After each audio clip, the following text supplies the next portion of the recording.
and use that to catalyze an I to we transition in that city. At the end of the day, I was talking with this afternoon's closing speakers, Matt and Jessica. They're going to look at how to take your story, put it together in conjunction with other people's stories in an organization so that you can really move the world and get things done. And we start here at the foundation. How do you live your story? When you do it right, it is inspiration. But this is practical stuff. And the outcome is well worth it. The outcome of living your story is control over your future. It's mastery over your destiny. It's having the chance to dictate the terms of your own legacy. And I thought it was fitting that John Lennon made an appearance in that video. John would be a fantastic person to talk to about living your story. John Lennon, as some of you may know, lived a story sort of on another plane, above where most of us live. And he could probably talk to us both about living your story and falling off the path. A lot of us don't realize a generation later, John's story as a founding member of the Beatles is pretty clear. His story as a solo artist is a little bit more complex. His second wife, Yoko, arguably the cause of the downfall of the Beatles. Yet his relationship with her was so rocky that she kicked him out and told him to go have an affair with his assistant, which he did. It was called The Lost Weekend. It lasted a year and a half. John had an FBI file. INS tried to deport him. He got into a lot of trouble in the 70s. A lot of us don't realize he was actually in the process of recording a comeback album on December 8, 1980, when he was fatally shot. So when he was busy with the Beatles, when he was living his story with the Beatles, very clear story. When he was sitting there just watching the wheels go round and round, he started to lose control of his legacy. And he started getting it back at the end. So an interesting pick, and I thought very fitting enough to include in the video. So what does it mean? We want to live our story. This is where we're going to start. Fantastic. What does it mean to live your story?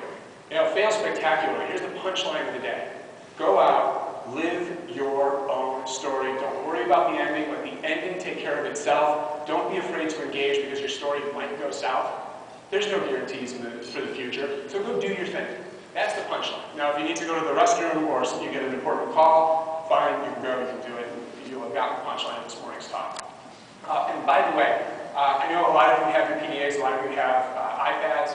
Fantastic. At Omaha YP, if you have questions as we go, please tweet them out. Put the at Omaha YP tag in there. Dan's actually going to be watching that Twitter feed, and we're going to save time at the end of this presentation for some Q&A. So Dan will come up and I'll actually answer some of the questions that you have as we go. Fair? Good. There's actually some of you are nodding your heads. Fantastic. So, living your story. In order to live your story, we need to understand a few things. The first thing is we have to understand why more people don't. What is it that we're doing instead of living our story? We're following our career path. That's the answer. We want to break that down. We want to understand why we're living our career path. We want to look at the impact of living our career path so we can understand the cause and effect. Then we want to break down what it means to live your story. What does that mean? How do you do that? We'll make the case for it, show the benefits of living your story, and then we'll get into some of the nitty-gritty practical details of bringing it to life. How do you take this concept from a room here and bring it into your daily life? That's the plan. And we need to start at the beginning and understand why is it that so many of us blindly follow a career path when we all want self-determination. We have this need to feel significant in our lives. Living our story is this concept that resonates innately with people, so why don't more of us do it? Well, it turns out there's a lot of reasons. One of which is we also have a need for security. September 2008 happened to me. I know it happened to everybody in this room. That need for security got heightened for a lot of people automatically. You need a roof over your head. You need to take care of your family. You need security. So we're hardwired already to have these two competing needs to try and balance them. But that's an oversimplification. It turns out there's some other factors at play here. One of which is the organizations you work for need you to follow a career path. Not because they're evil, not because it's the man trying to hold you down, not for any of those reasons, but simply because anytime you organize a group of individuals into some sort of collective unit, you need them to fall in line. This is due to a glitch in the human psyche. We're going to cover a lot of glitches in the way humans are hardwired. And this is the first one. How many of you, show of hands, how many of you have more than 1,000 friends on Facebook?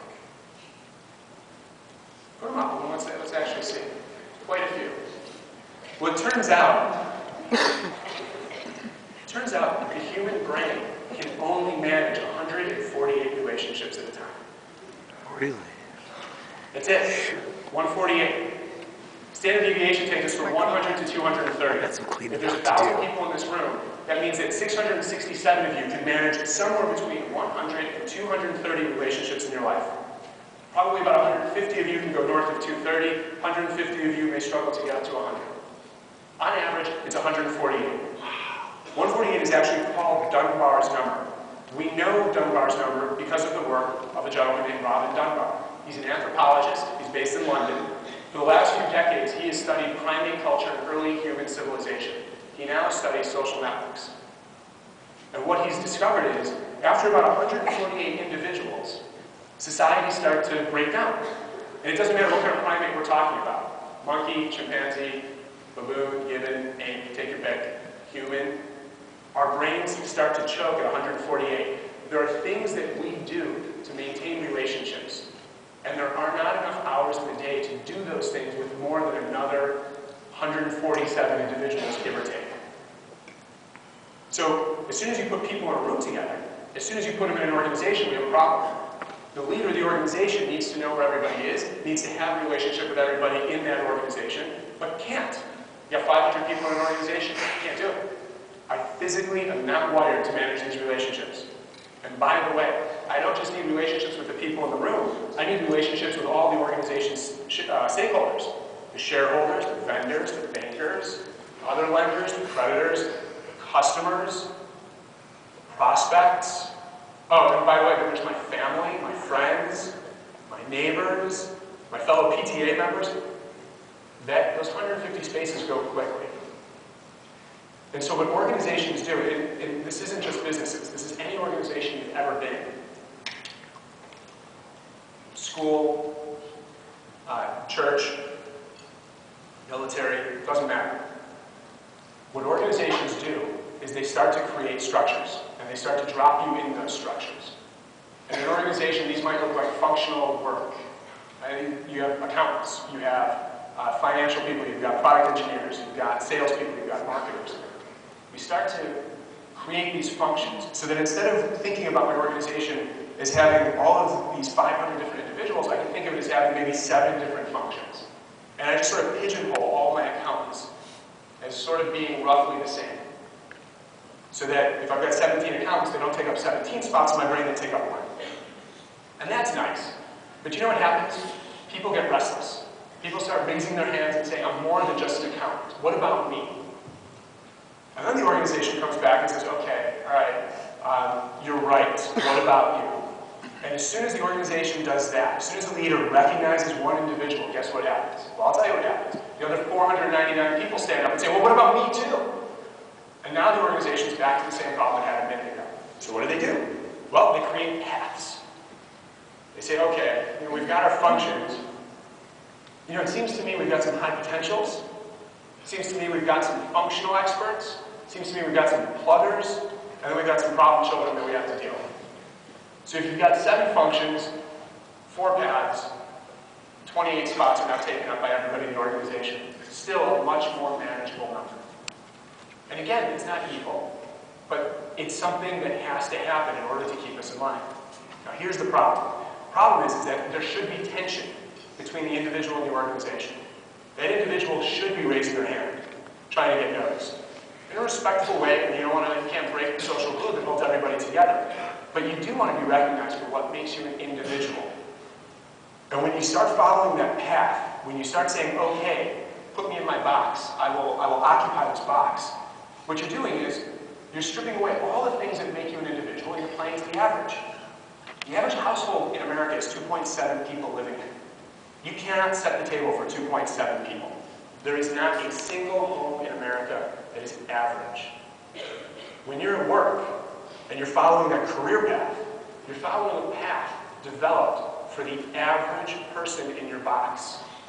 Right off the bat, it's not you. It's the average person. You're no more average than my home is an average home. There should always be tension. Those different